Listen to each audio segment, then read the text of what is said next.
Bendecidos, mis queridos amigos y hermanos de Homilético, el canal del predicador. Qué gozo, qué alegría es poder llegar de nuevo a ti con una entrega más de este podcast, El Diálogo Homilético, donde entrevistamos personas que hablan de predicación, de diversos temas de la vida cristiana. Y hoy me acompaña un amigo, un hermano, alguien que admiramos, mi querido Ricardo Casado, autor, predicador, conferenciante, empresario. Hay tantas cosas que decir de este hombre de Dios. Lo tenemos aquí. Ricardo, ¿cómo te encuentras en el día de hoy? Hola, pastor. Gracias por la invitación. Estamos muy contentos, estamos muy alegres. De hecho, me atrapaste aquí en un evento muy bonito donde estamos trabajando con el equipo pastoral aquí de Puerto Rico. Así que estamos muy animados. Gloria a Dios. Bueno, si ustedes están viendo, estamos en el comedor del campamento en Puerto Rico. Casado está llevando a cabo unos seminarios de discipulado muy edificantes y estamos compartiendo esta experiencia. Ricardo, háblame un poco de el libro que, bueno, te conocemos por ese programa, por ese libro, El Regalo de Dios. Háblame un poco de este libro, en qué consiste, cuáles son las características del mismo. Mira, básicamente el proyecto de Regalo de Dios es un programa discipulado que inició originalmente por una preocupación que tenía desde hace muchos años. Yo he trabajado mucho tiempo en grupos pequeños y no teníamos y no contábamos con un material que hablara específicamente del plan de salvación. Entonces, durante muchos años he tenido la idea o el deseo de que tuviésemos algún tipo de material que nos permitiera presentar de qué trata toda la dinámica del Evangelio y cómo el Evangelio resuelve el problema fundamental que yo tengo como ser humano. O sea, los seres humanos tenemos una situación muy difícil que es que entra más que nada en el plano filosófico, que es que el ser humano no ha podido definir qué cosa es el ser humano. Para definir al ser humano hay que definir su origen, el propósito, el código moral que yo voy a aplicar mientras esté vivo y dónde termina mi historia cuando tenga que partir de aquí. Entonces, esas cuatro preguntas que tienen que ver con origen, propósito, límite moral y destino son la preocupación básica de todo ser humano.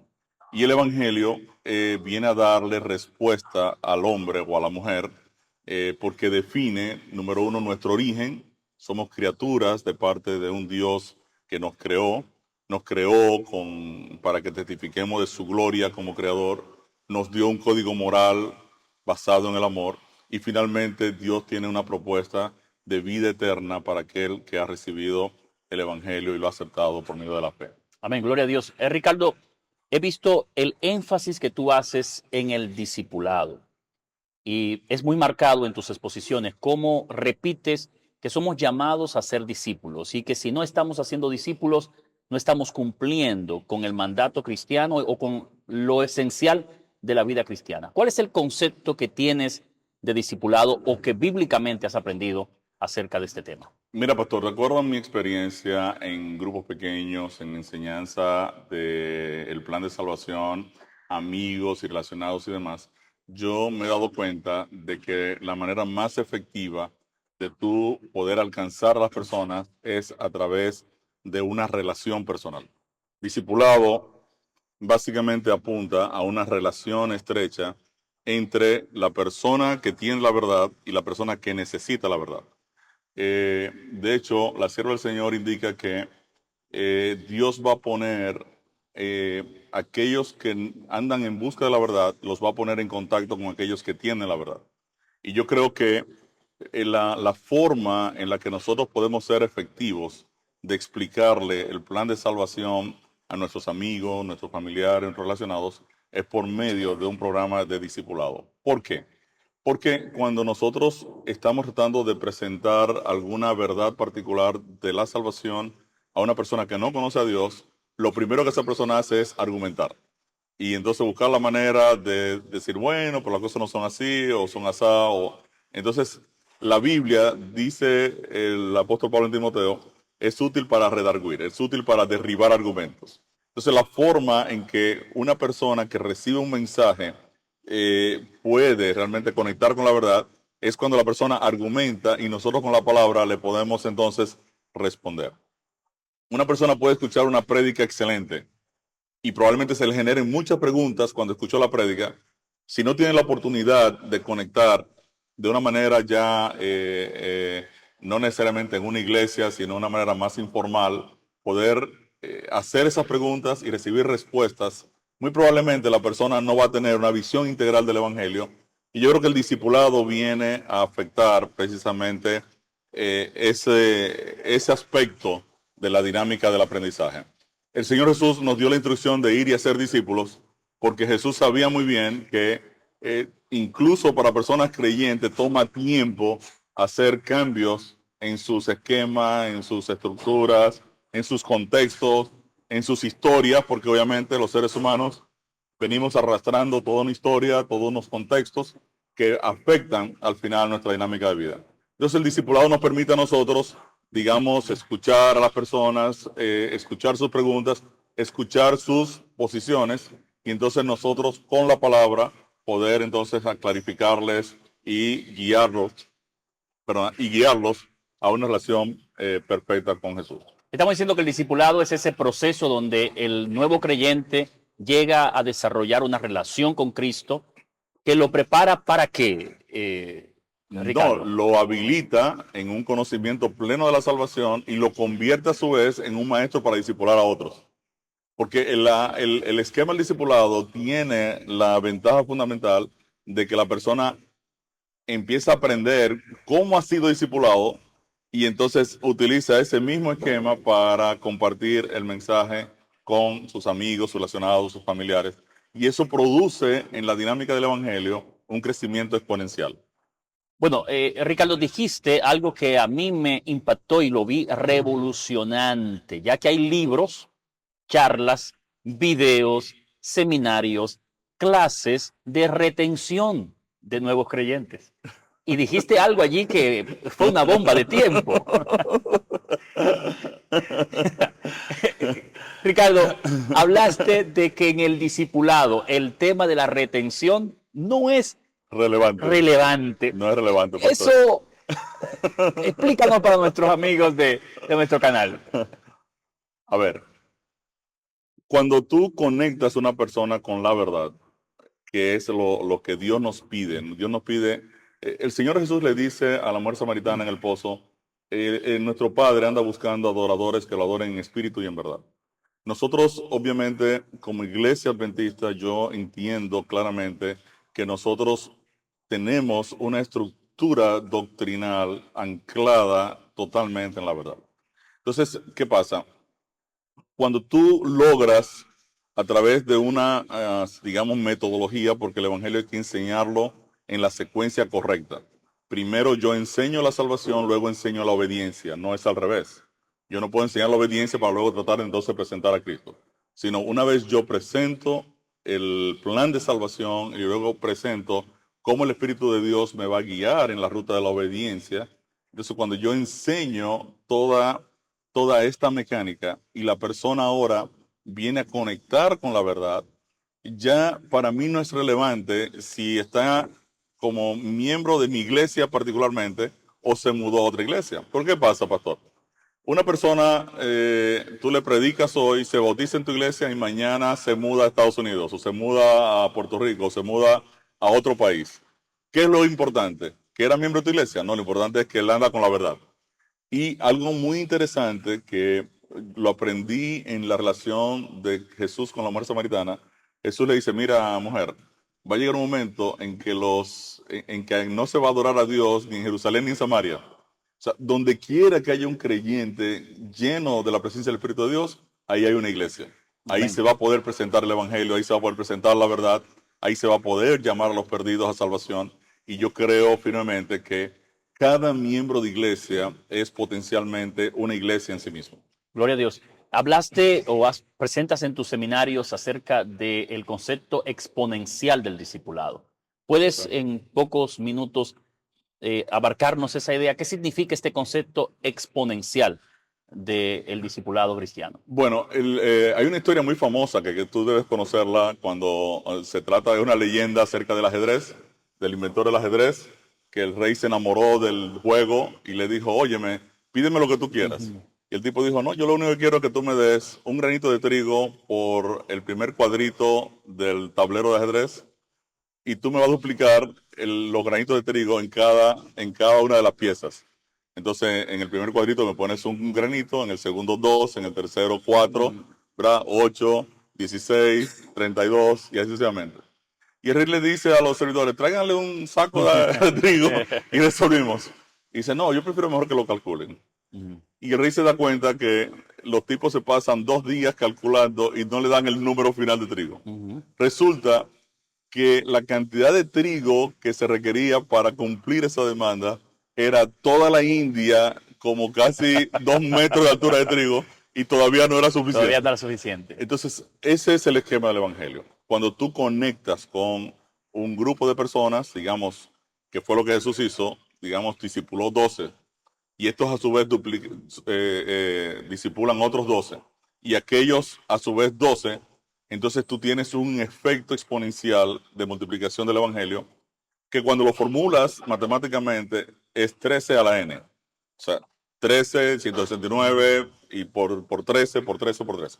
Entonces es interesante porque si toda la iglesia entra en un programa discipulado, por ejemplo, nosotros somos 21 millones de miembros de iglesia. Imagínate, pastor, que 21 millones de miembros de iglesia discipulan 10 personas en la primera vuelta. ¿Cuántos discípulos tú estás haciendo en una primera operación? 210 millones de discípulos. 210 millones en una primera partida. En una primera vuelta. Y llevemos eso a exponenciarlo en 210 millones. 210 millones buscan cada uno 10 y ya estamos en 2.000 millones. Ya le diste la vuelta al mundo. Completamente. Ya Jesús le dice a los ángeles, recojan que nos vamos a buscar a la gente y nos vamos para la casa. Es sorprendente, es sorprendente. Casado, partiendo desde el punto del discipulado, y creo que va muy unido, hay 2 temas que manejas. Muy bien, manejas muchos temas, pero discipulado y mayordomía. ¿Qué conexión existe entre el discipulado cristiano y la mayordomía cristiana?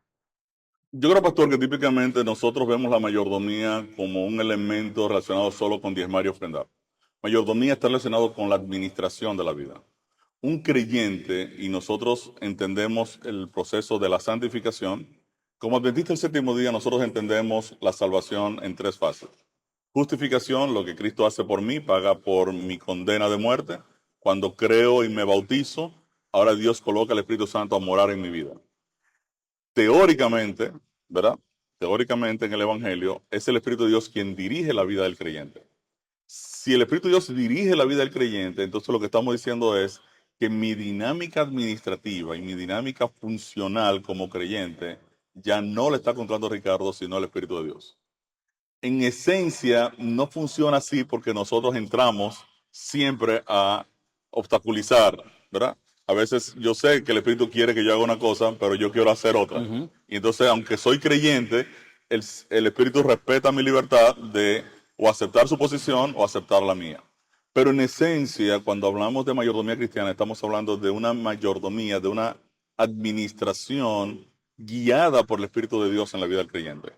Y el Espíritu de Dios está enfocado en salvarlo. Lo que quiere decir que cuando hablamos de una mayordomía centrada en el Evangelio, lo que estamos diciendo es que quien va a dirigir la vida del creyente con el objeto de que sea un instrumento de salvación a través de la dedicación de su tiempo, de sus recursos, de sus dones particulares, el Espíritu de Dios va a estar controlando la dirección del creyente y lo va a canalizar para que sea un instrumento de salvación para otros. Y estamos convencidos de eso. De hecho, IATPA está publicando un libro muy interesante que es de nuestra autoría.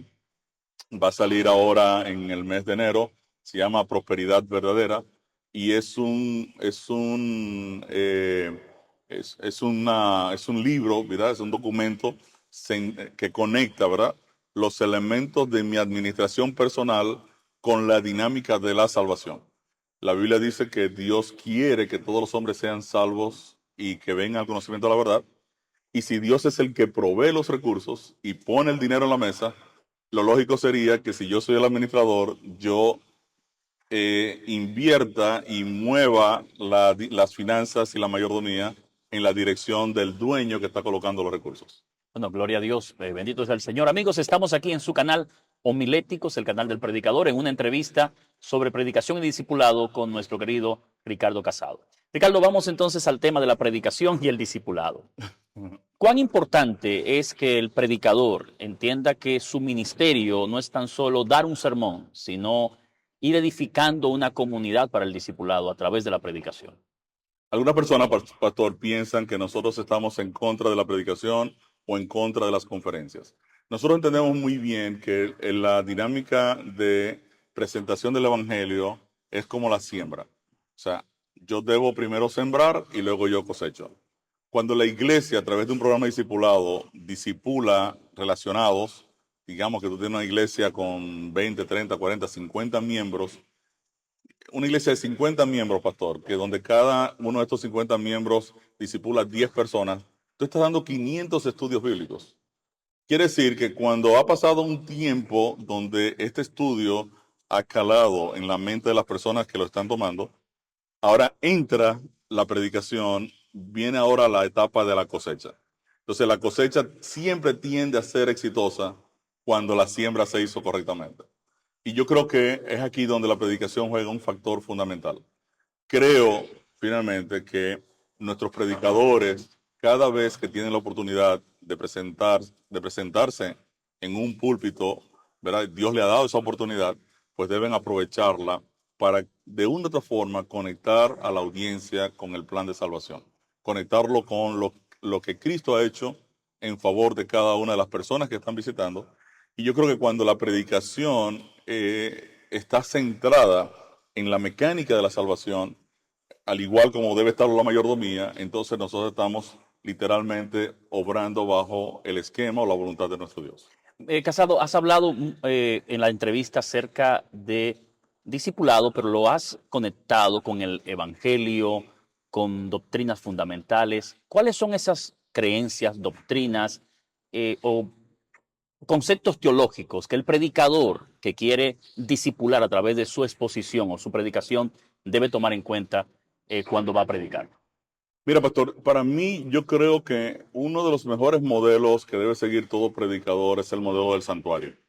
En el santuario, la entrada al santuario inicia con el reconocimiento de que eres un pecador y que necesitas que alguien te justifique.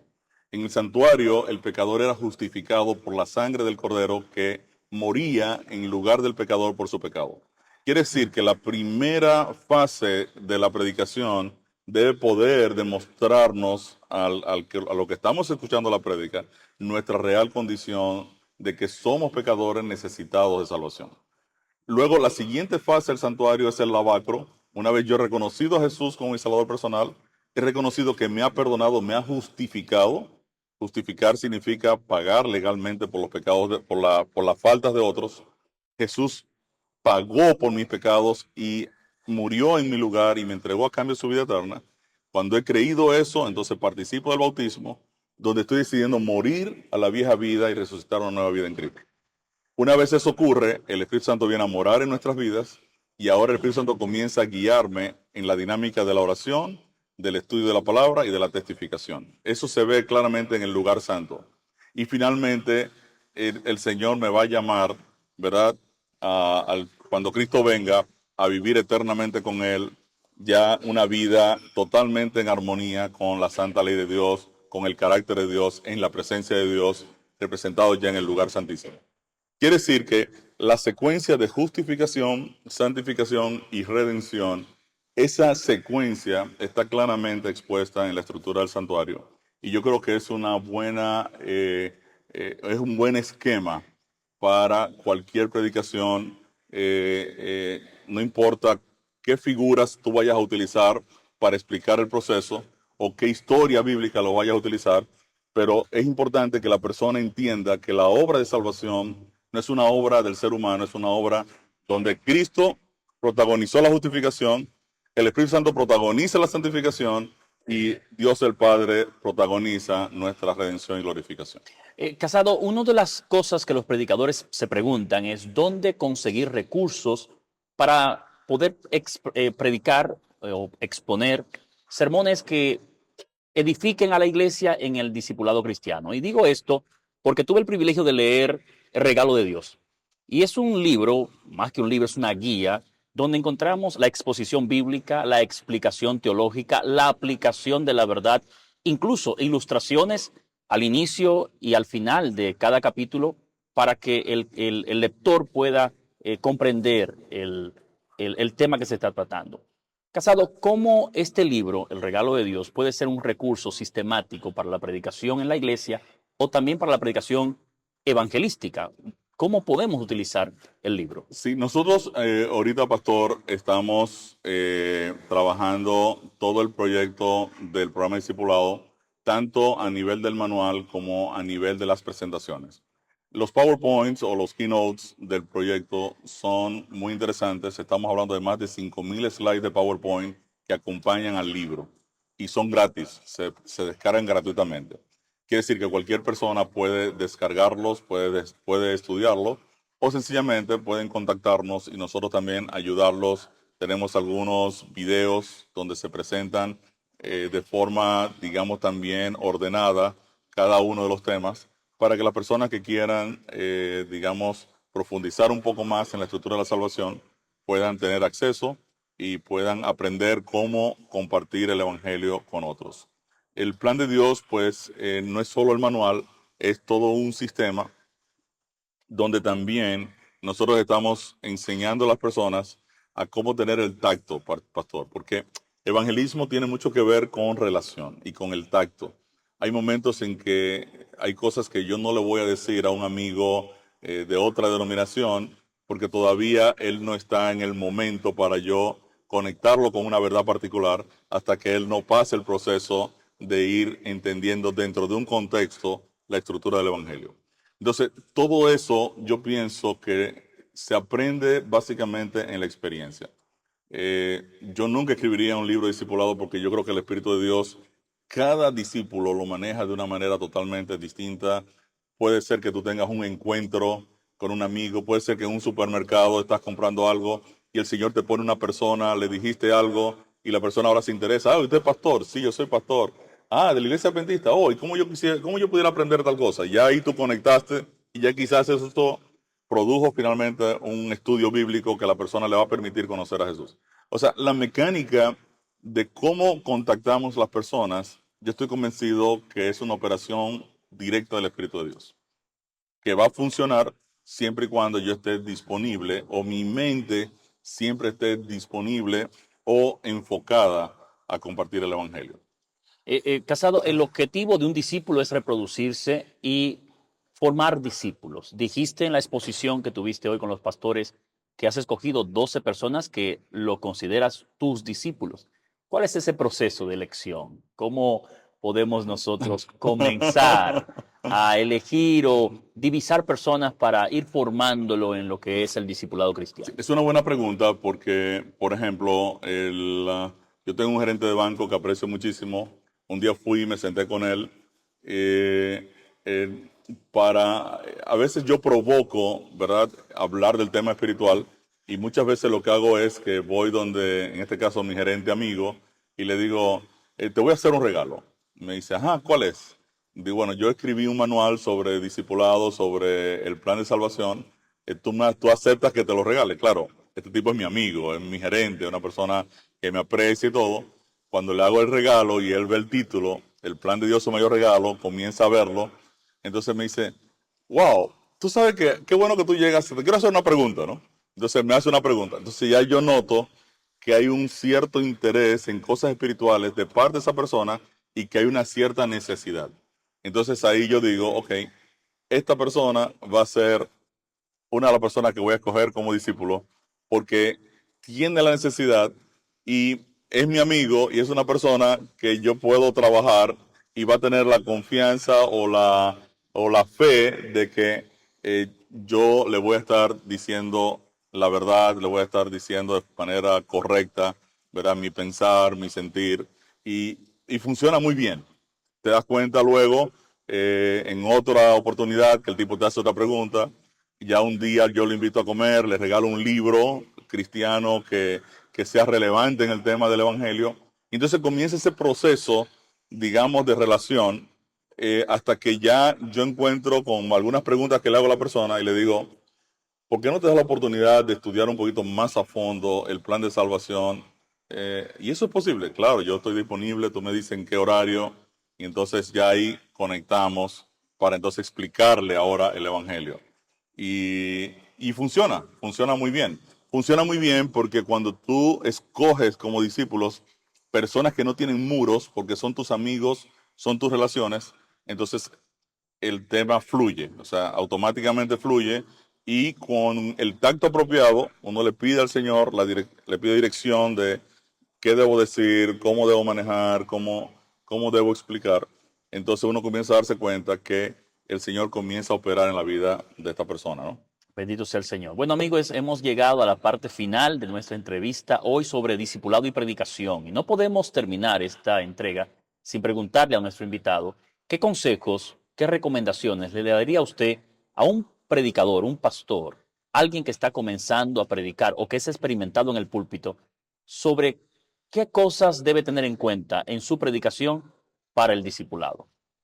Mira, yo estoy plenamente convencido de que aquí hay una secuencia de aprendizaje. Número uno, yo tengo que aprender, conocer a fondo cómo yo fui salvado. Pienso, pastor, que la pregunta clave a responder es ¿cómo yo fui salvado?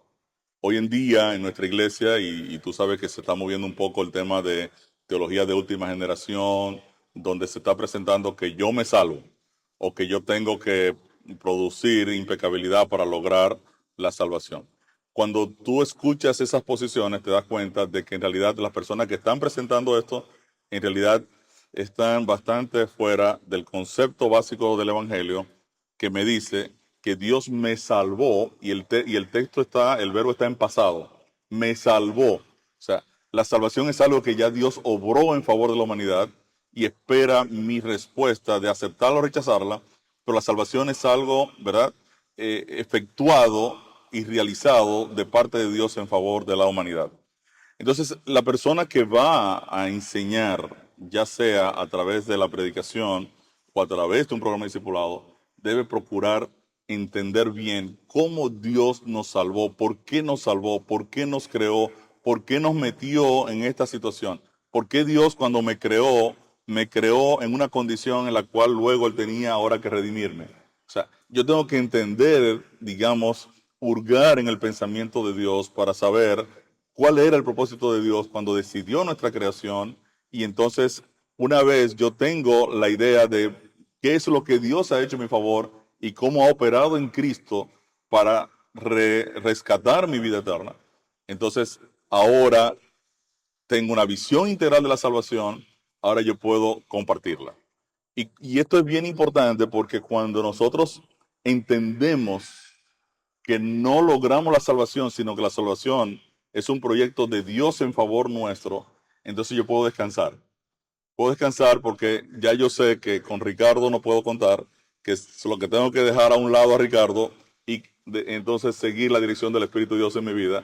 Y entonces ya yo puedo descansar en que Dios me ha salvado, Dios se ha responsabilizado de mi vida eterna y que ahora ya yo puedo estar tranquilo y esperanzado en esa condición. Cuando la persona entiende esto, entonces lo puede enseñar, lo puede predicar y la predicación va a llegar con poder.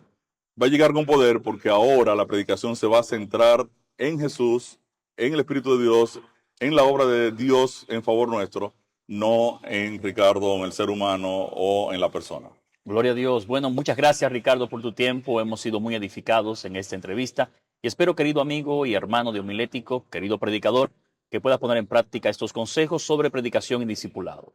Otra entrega más, estaremos llevando más temas sobre el tópico de la predicación cristiana. Dios te bendiga y que la paz de Dios esté en tu corazón. Amén. Muchas gracias, pastor. Bendiciones.